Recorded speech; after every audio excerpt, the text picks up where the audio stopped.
Hello नमस्कार। आज है 28 मार्च 2025 और आज के करंट अफेयर्स में आप सभी का बहुत बहुत स्वागत है। आज का क्वेश्चन ऑफ द डे है सागर माथा संवाद 2025 का आयोजन कहाँ किया जाएगा, और जवाब आपको थोड़ी देर बाद मिलेगा।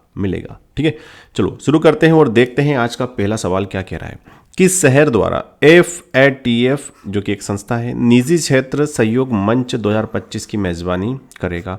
मतलब ऐसा कौन सा शहर है, मेज़बानी की जाएगी, ऐसा होना चाहिए था। या आपको ये बताना है कि जो FATF जो है उसका जो एक प्रोग्राम होने वाला है भारत में, और वो कहाँ आने वाला है, मुंबई में होने वाला है। ठीक है, अब आपको ये बताना है कि FATF का दो चीज़ कमेंट करनी है। आपको FATF का फुल फॉर्म करना है और उसमें साथ में लिखना है आपको, है ना। ये आपका होमवर्क समझ लीजिए। आपको लिखना है कि FATF करता क्या है, इसका कार्य क्या होता है। ठीक है, चलिए तो इसको एक्चुअल में तो फुल फॉर्म तो मैं ही बताता हूँ। ठीक है, ये होता है financial action terrorism task force होती है एक प्रकार की। ठीक है, तो आपको क्या करना है, ऐसा कार्य बताना है कि ये किस क्षेत्र में काम करती है FATF। चलिए बताते हैं, अगले सवाल की तरफ चलते हैं। उससे पहले अपन लोग, भारत के किस राज्य ने सिंगापुर को एथोरियम फूलों का निर्यात किया है। एक प्रकार का फूल होता है, एथोरियम फूल होता है, जो कि भारत के मिजोरम में पाया जाता है। और निर्यात करने का मतलब होता है कि हमने वहाँ पर फूल भेजे हैं। तो कभी कभी ना ऐसे चुलबुले टाइप के क्वेश्चन भी पेपर में देखने को मिले हैं करंट अफेयर्स के, जो हमको देखने में ऐसे लगते हैं कि यार ये सवाल क्यों आएगा।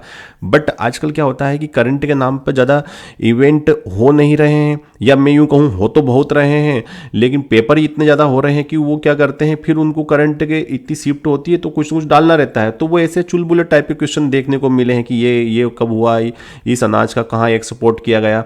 तो याद रखिएगा, हो सकता है भविष्य में फूल से पूछ ले वो। आप ये सवाल पढ़ के जाओ और पता चला आपकी शिफ्ट में आ जाए एथोरियम, तो उस दिन आप क्या बोलोगे, अरे यार थैंक यू सर। ठीक, चलिए ठीक है, तो देखते हैं तीसरा सवाल जो कि क्वेश्चन ऑफ द डे भी था। सागर माथा संवाद 2025 का आयोजन कहाँ किया गया है, और इसका सही जवाब जो है नेपाल है। देखो, सागर माथा, हम लोग क्या करते हैं, हम एक वर्ड पढ़ते हैं हमारी किताबों में, हमारे दिमाग में एक फैक्ट पड़ा हुआ है, माउंट एवरेस्ट। हिमालय ही नहीं, दुनिया की सबसे ऊंची चोटी है माउंट एवरेस्ट। 8,848 मीटर ऊंची ये चोटी है। और माउंट एवरेस्ट को, है ना, नेपाल के लोग सागर माथा के नाम से जानते हैं, पूरा के पूरे सागर माथा कहते हैं। ठीक है, तिब्बती लोग माउंट एवरेस्ट को चोमोलुंगमा कहते हैं, चोमोलुंगमा। ठीक है, तो चोमोलुंगमा, है ना, तो आप इसे याद रखना, चोमोलुंगमा। ये कौन कहते हैं, ये कहते हैं तिब्बती भाषा में इसे ये कहा जाता है। बट मैंने यहाँ पर क्या पूछा था आपसे, नेपाल का पूछा था कि नेपाल के लोग माउंट एवरेस्ट को सागर माथा कहते हैं। दुनिया की सबसे ऊंची चोटी and also highest peak of mount Everest जो है हाईएस्ट पीक ऑफ हिमालय। ठीक है, चलिए देखते हैं आज का चौथा सवाल। बहुत प्यारा सा सवाल है। मार्च 2025 में केंद्र सरकार ने किसे नया वित्त सचिव नियुक्ति किया है। ऐसे सवाल तो बहुत क्रीम जैसे सवाल होते हैं जो अपॉइंटमेंट से संबंधित होते हैं।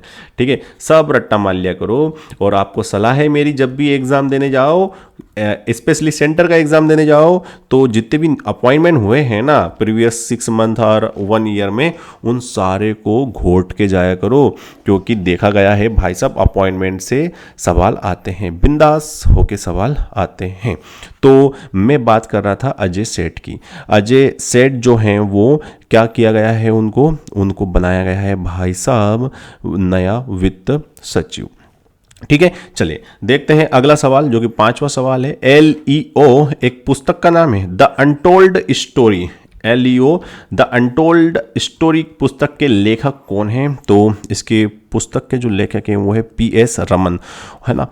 ठीक, चलिए देखते हैं आज का छठा सवाल। वरिष्ठ नागरिक आयोग का गठन करने वाला भारत का प्रथम राज्य कौन सा है? वरिष्ठ नागरिक को पता, हिंदी में नाम है ये, इंग्लिश में इनको बोलते हैं सीनियर सिटीजन। जो हमारे सीनियर सिटीजन होते हैं, जो हमारे बुजुर्ग लोग होते हैं, तो उनका भाई उनकी भी केयर करना बहुत जरूरी है।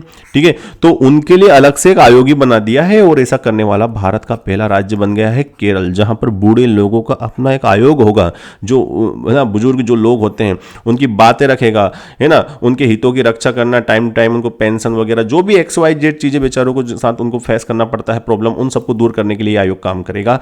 एंड केरल को इस बात के लिए थैंक यू बोलना जरूरी है। मार्च 2025 में किसे GSMA का अध्यक्ष नियुक्त किया गया है? बोले सर ये GSMA क्या होता है? चलो ठीक है, तुम्हें GSM मालूम है? GSM क्या होता है? जीएसएम क्या होता है? बोले सर हमें नहीं मालूम, है ना।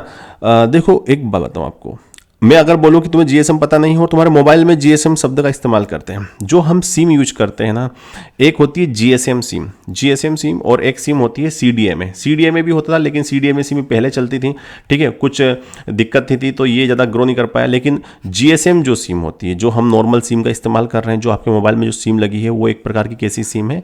जीएसएम सिम है, ठीक है, ग्लोबल सिस्टम फॉर मोबाइल। और ये ग्लोबल सिस्टम फॉर मोबाइल जिसे हम जीएसएम कहते हैं, और एसोसिएशन का मतलब हो जाएगा, क्या हो जाएगा? संघ। तो जीएसएम में जो एसोसिएशन है उसका अध्यक्ष किसे नियुक्त किया गया है? गोपाल विट्ठल को इसका क्या बनाया गया है? अध्यक्ष बनाया गया है। तो एटलीस्ट आप इतना तो सीख गए होंगे ना कि हमारे मोबाइल में जो सिम लगी है वो कैसी सिम है? जीएसएम। अगर आपको पता हो तो पहले एक कंपनी चला करती थी, टाटा इंडिकॉम नाम से ही होती थी, है ना। तो टाटा इंडिकॉम, बोले सर वो सिम होती थी, वो टाटा के मोबाइल में ही काम करती थी, ठीक है। या आपने कभी, इससे पहले रिलायंस की एक सिम आती थी, है ना, रिलायंस के फोन, पहले तो रिलायंस की सिम जीएसएम सिम भी आने लग गई थी, लेकिन उससे पहले की बात कर रहा हूं मैं 2005 से पहले की। तो उस टाइम पर रिलायंस का फोन आते थे, वो भी सीडीएमए आते थे। सीडीएमए में कहीं कभी कभी सिम नहीं होती थी अंदर ही, या फिर एक सिम होती थी, वो उसी में काम करती थी, उसी मोबाइल में, ठीक है। अब आप ये मत बोलना सर जियो के फोन आते हैं आजकल और जियो की सिम ही काम करती है, क्या वो भी सीडीएमए है क्या? नहीं, जियो की जो सिम है वो क्या है? जीएसएम। अब तो सीडीएमए सिस्टम ही बंद हो गया है भैया, ठीक है। तो जीएसएम का फुल फॉर्म क्या है? Global system for mobile and association हो गया एक, तो वो तो फिर संघ हो गया है, तो उसका अध्यक्ष तो होना जरूरी है। चलिए, हाल ही में किस राज्य ने नागरिक सेवाओं के लिए एआई चैटबॉट सारथी लॉन्च किया है? ठीक है, देखो ये एआई चैटबॉट होते क्या हैं? सीधी सी बात है, मान लो मैं सरकारी वेबसाइट पे गया, अब मुझे कुछ सवाल पूछना है तो मैं सवाल टाइप करूंगा, वहां से मेरे को आंसर मिल जाएंगे, ठीक है। ये एआई का जमाना है भाई साहब, और इसमें यही होता है, सरकार की सारी स्कीम्स, योजनाएं, जो भी XYZ डाउट है हमारे गवर्नमेंट ऑफ हरियाणा से, ठीक है, तो सही जवाब किया जाएगा हरियाणा। तो हरियाणा सरकार लोगों के सुविधा के लिए एआई चैटबॉट लॉन्च किया है, जिसका नाम क्या रखा है उन्होंने? सारथी रखा है। आज का 9वां सवाल देखते हैं हम। मार्च 2025 तक भारत का दुग्ध उत्पादन कितना है? ठीक है, और इसका सही जवाब जो है वो 239 मिलियन मीट्रिक टन MMT, है ना, 239 MMT हमने मिल्क का प्रोडक्शन किया है, ठीक है, और मार्च 2025 तक। तो ये एक प्रकार का बहुत ज़्यादा है, और इंडिया जो है वर्ल्ड में सर्वाधिक दुग्ध उत्पादन करने वाला देश बन चुका है, बधाई हो, ठीक है। चलिए, इसके बावजूद भी, इतना दूध का प्रोडक्शन होने के बावजूद भी हमारी रिक्वायरमेंट पूरी नहीं हो पा रही है दूध की। इसलिए कुछ जो होते हैं शरारती तत्व होते हैं, या फिर जो पापी लोग होते हैं, वो लोग क्या करते हैं? वो दूध में मिलावट करके लोगों की हेल्थ के साथ खिलवाड़ करते हैं। तो भगवान करे ऐसे लोगों को अलग से तेल गरम किया जाए अलग से, और 5 डिग्री टेम्परेचर मेरी तरफ से बढ़ाया जाए और उनमें इनको तला जाए, ठीक है। तो ऐसे लोगों को जो दूध में यूरिया मिलाते हैं और ऐसे जहरीला दूध बनाते हैं और उस दूध का हम सेवन करते हैं, है ना, ऐसे लोगों को तो मतलब क्या ही सजा है, सजा भी नहीं कम पड़ जाए ऐसे लोगों को। तो मैंने बोला ना, टेम्परेचर बढ़ाना है इनका, तो बस। चलिए, आज का लास्ट सवाल देख लेते हैं। अंतर्राष्ट्रीय अजन्मे शिशु दिवस कब मनाया जाता है? और 25 मार्च को। अजन्मे शिशु, ऐसे बच्चे जो ये दुनिया देख ही नहीं पाए, ठीक है।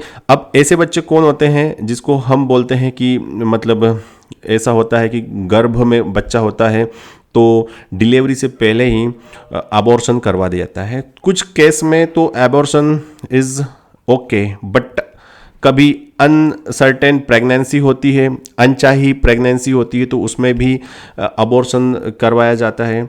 या मैं यूँ कहूँ कि बहुत सारे बच्चे होते हैं जो माँ के गर्भ में ही मर जाते हैं, वो इस दुनिया में आ ही नहीं पाते हैं।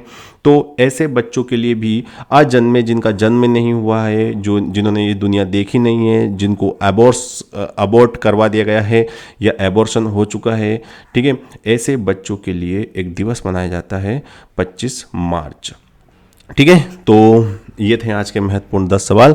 आई होप आपको अच्छे लगे होंगे। Thank you very much for a discussion. Have a nice day. Bye bye, take care. जय हिंद, जय भारत, वंदे मातरम।